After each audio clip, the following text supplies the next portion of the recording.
Hello guys, स्वागत है हमारे YouTube channel AC technical master पर। तो चलिए आज आपको हम बताएंगे नॉन इन्वर्टर एसी, जो कि इन्वर्टर नहीं है। नॉन इन्वर्टर एसी को रिपेयर कैसे किया जाता है, उनकी प्रॉब्लम का सल्यूशन कैसे निकालें और जल्द से जल्द कैसे समझें कि कौन सा प्रॉब्लम्स है, कहाँ है, क्या दिक्कत हो रही है। तो सबसे पहले तो आप कोई भी अगर ब्लिंकिंग कर रहा है कोई भी AC,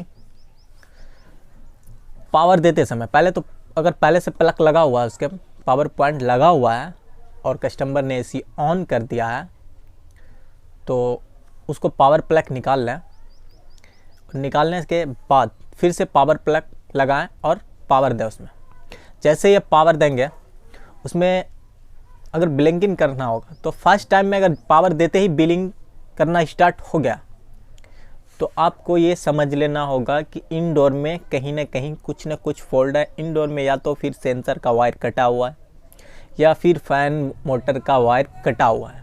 non inverter AC sensor या तो फिर फैन मोटर या फिर कोई सा भी ऐसा वायर कटा हुआ है सेंसर का, ठीक है।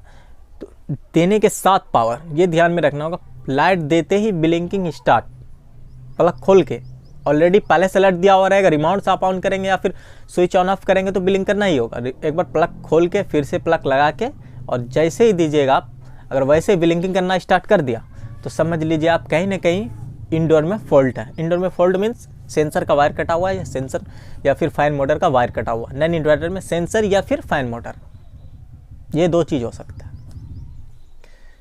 तीसरा, अगर लाइट देने के 3 मिनट 2.5 मिनट 3 मिनट बाद बिलिंग करता है हमारा एसी, 2.5-3 मिनट यानी कि आउटडोर स्टार्ट नहीं लेता है या फिर इंडोर हमारा चल रहा है, वर्किंग कर रहा है और आउटडोर स्टार्ट के समय में बिलिंग करना स्टार्ट कर देता है, तो फिर सर्किट में, इंडोर के सर्किट में भी प्रॉब्लम हो सकती है।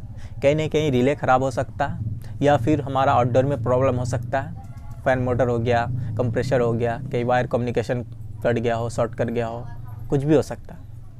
तो सो गाइस, ये चीज़ हमेशा आप लोगों को माइंड में रखना है कि लाइट देते के कितनी देर बाद व्हीलिंग करना स्टार्ट करता है। ये चीज़ अगर माइंड में रहेगा आपको उस समय चेक करने के समय कि लाइट देने के बाद कितनी देर में बिलिंग करता है, तो आप प्रॉब्लम की जड़ तक तुरंत पहुँच जाए। कोई ज़रूरत नहीं होगी आपको यहाँ ढूंढना, वहाँ ढूंढना, ऐसे ढूंढना, वैसे ढूंढना। बस 2-3 बात आपको ध्यान में रखनी है, वो है कि टाइमिंग देखना आपको, लाइट किस समय दिया और टाइमिंग बिलिंग का क्या है। अगर आपको एरर कोड नहीं मालूम है, मैंने कोई एरर कोड नहीं बता रहा, अगर आपको एरर कोड नहीं मालूम है, कोई सा भी कंपनी हो, कोई सा भी ब्रांड हो, कुछ भी हो, सीधी सी फंडा है कि अगर उसके आप देखेंगे 2-3 मिनट बाद करता है बिलिंग, तो या फिर फैन मोटर हमारा कंप्रेसर भी स्टार्ट हो गया, उसके बाद बिलिंग करना स्टार्ट कर दिया, उसके बाद बिलिंग करना स्टार्ट किया, या फिर फैन मोटर स्लो है या फिर सर्किट में कहीं ना कहीं, सर्किट में नॉन इन्वर्टर में क्या हो सकता है, और सब चीज़ छोड़ रहा है, सीपी भी छोड़ दिया, फिर बिलिंग करना स्टार्ट कर दिया, तो कहीं ना कहीं रिले का जो कम्युनिकेशन होता है, रिले जो काम करता है, रिले जो वर्क करता है, वो एक मैग्नेटिक रिले होता है। जैसे उसमें सप्लाई जाता है मैग्नेट के जरिए वो चिपक जाता है, आपस में 2 पत्ती चिपकती है। अगर पत्ती वो ख़राब हो जाता है तो उसके कारण भी बिलिंग करना स्टार्ट कर लेता है, स्पार्क कर जाता है, तो वहाँ भी बिलिंग करेगा आपका। या फिर आउटडोर का फैन मोटर, समझ रहे हैं। 2.5 से 3 मिनट के बाद इंडोर के सर्किट में प्रॉब्लम हो सकता है। सर्किट मीन्स लाइट भी आ रहा है आपका, इंडोर भी चल रहा है आपका, तो सर्किट में सिर्फ और सिर्फ रिले का प्रॉब्लम हो सकता है, ठीक है। क्योंकि सर्किट में अदर प्रॉब्लम होगा तो फिर इंडोर नहीं चलेगा, हमारा वर्क नहीं करेगा, लाइट ही नहीं आएगा, पावर ही नहीं आएगा। पावर आ रहा है, इंडोर चल रहा है, फिर 2.5 मिनट के बाद बिलिंग कर रहा है, सर्किट में प्रॉब्लम। या फिर आपको वहाँ जाना है आउटडोर के पास, फैन मोटर चेक करना है, वायरिंग चेक करनी है, कहीं शॉर्ट तो नहीं हो गया आपस में, कैपेसिटर ब्लास्ट हो जाता है कभी कभी, तो ये चीज़ आपको ध्यान में रखना है। सिंपल सा फंडा है, कुछ भी नहीं है। और बताएंगे इन्वर्टर मॉडल का दूसरे वीडियोस में, दूसरे क्लिप में। सो गाइस, चैनल पर नया तो आप लोग सब्सक्राइब कर लें हमारे चैनल को। और ये वीडियोस उन लड़कों के लिए है जो सीखना चाहते हैं, जो सीखने के पीरियड में हैं, जो फुल टेक्नीशियन नहीं हुए हैं, होना चाहते हैं, काम करना चाहते हैं एसी का, तो उनके लिए। और हमारे चैनल को सब्सक्राइब कर लें बहुत सारे वीडियोस मिलेंगे आपको हमारे चैनल पे सीखने को।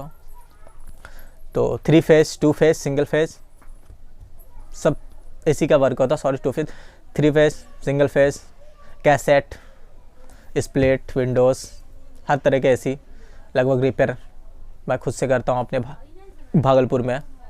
यहाँ पे जितने भी आप नज़र उठा के देख लेंगे, जितने भी मॉल्स होंगे, जितने भी कैसेट के अलावा 3 फेस तक मेरे हाथ का इंस्टॉलेशन